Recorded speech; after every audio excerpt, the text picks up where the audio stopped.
up, we have Michael Broumas. He's a social activist who's been active in the community for several years. He's worked with workers to organize unions and is an advocate for labor rights. He also volunteers at Utah Jobs with Justice and is a member of the Workers International League.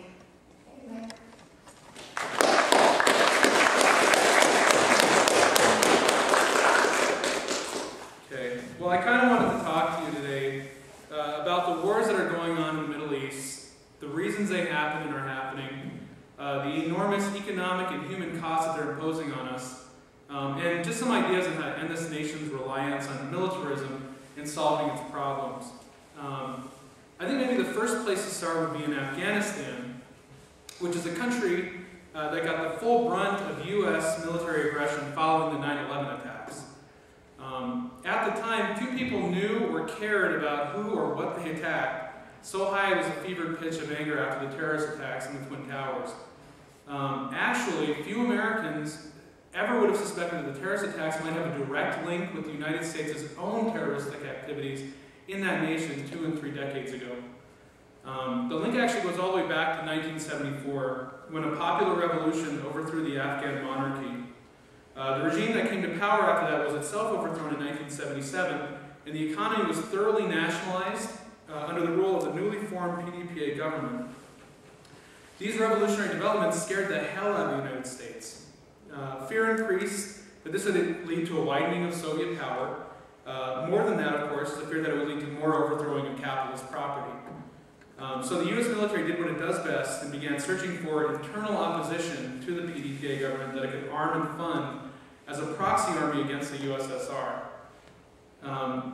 Finding that opposition, of course, wasn't hard because the government, while initially relying on the revolutionary impulses of the people, it became increasingly brutal and corrupt. So a broad cross-section of the people began to oppose the PDPA rule almost immediately, led, of course, by the wealthiest part of the Afghan people that had been dispossessed by the revolutions against the previous capitalist government. In actuality, I would say it was very similar in class content to these right-wing tea parties that we're seeing right now throughout the United States. Essentially, they were right-wing populists. These tea partiers, however, they were generally Muslim fundamentalists led by powerful warlords that had ruled an essentially feudalist system there. Whatever you can say about the PDPA regime, and there was plenty of bad things to say about it, there's no question that it was a step up from the ultra-reactionary feudal rulership that came before it. At any rate, these warlords became the U.S.'s guys on the ground. The government began to dissolve, turning in on itself as several of its leaders began murdering each other. The USSR, afraid they would lose a satellite to the U.S., decided to invade to prevent a total counter-revolution. The U.S. itself invaded, and so a ground war began between the two world superpowers, and as usual, the pawns were the Afghan people. On one side stood those fighting for a dying and betrayed revolution. On the other stood the forces of black reaction and feudalism. That war continued until about 1990. Throughout that 11-year period, the U.S. and its warlord allies were responsible for thousands of murders and terrorist attacks against people that were revolutionaries, peasants that seemed revolutionary or in favor of the government, and many times the fighting between the warlords themselves over the spoils of the war left scores of people dead. In the year 1990, the USSR was already in the process of dissolution. One of the first things it started to do was to pull out of foreign conflicts. Afghanistan was one of these.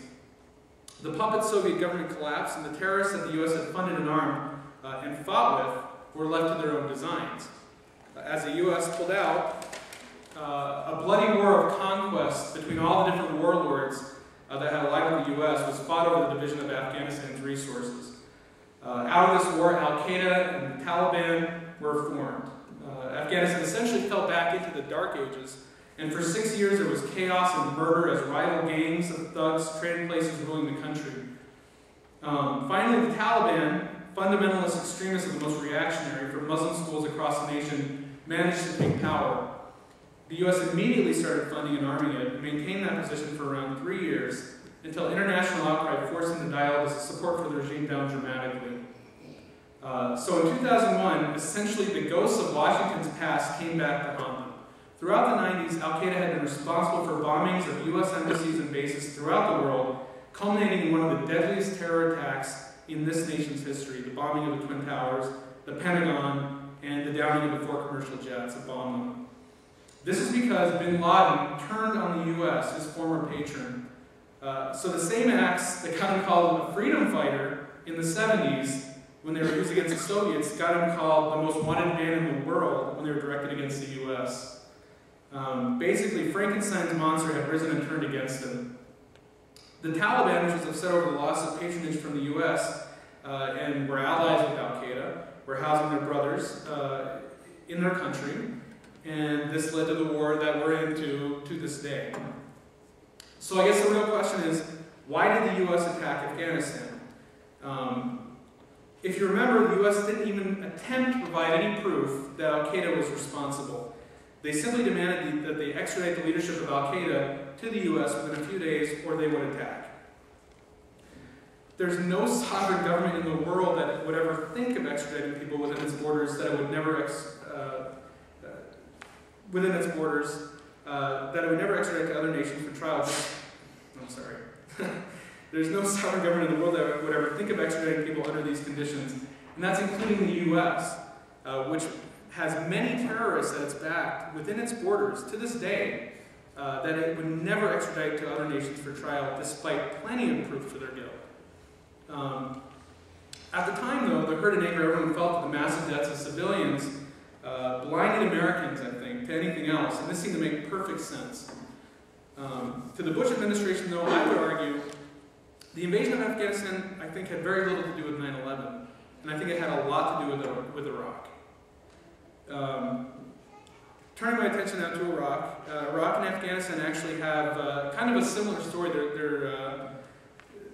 They both kind of started out with revolutions that eventually became the thing that the United States was attacking, which ended up turning out these monsters the United States eventually wanted to attack themselves, that wanted to attack the United States. In 1957, Iraq had a revolution.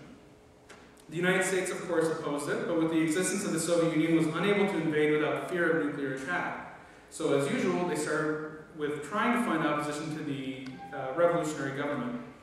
They found it in the Ba'ath Party, which was a coalition member of the government, but it had its own agenda. The Ba'ath Party was not the Taliban, though. They initially were for some very progressive reforms, including secularizing the country, allowing women a level of equality and land reform. They were not entirely opposed to the Soviets either. But the U.S. was forced to find allies where it could, in a much more modern nation than Afghanistan ever was. So they supported a coup in 1963 in which Saddam Hussein himself was involved and managed to kill several of the government's leaders. The revolution had been beheaded and began to dwindle to nothing until the U.S. and their Ba'athist allies succeeded finally in its total overthrow in 1967. The Ba'athists then took power, and Saddam Hussein became the power behind the throne not long after. Like I said, though, they were not the Islamic fundamentalists that the Taliban were. They had their own agenda. One of the major priorities of the Ba'athists was the modernization of the country. This could only be achieved by being able to more fully utilize the resources of the country instead of having them drained out to the Western world. So to achieve this, they did what many other nations in the world have used their sovereign right to do as a nation, and they nationalized their oil reserves in 1975.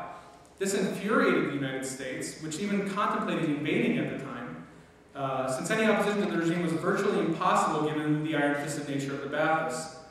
Iraq leaned on the Soviet Union and the U.S. backed down, although they did allow some bombing raids by Israel to happen, but bigger things were underway by 1979 that would force the U.S. to really itself with Saddam. And those were what happened in 1979. 1979 was a huge year for revolutions throughout the world. They happened in Nicaragua, in Grenada, and most importantly in relation to Iraq and Iran. Saddam, who had just become the formal president of the nation, was fearful of the Iranian Revolution, which started out as a workers' revolution that got hijacked by Shiite fundamentalists, that it would spread to its borders. Iraq declared war on Iran, and the U.S., equally fearful of the Iranian Revolution, began arming and funding Iraq. This lasted for 8 years, until Iraq finally gave up utterly bankrupt. At that point,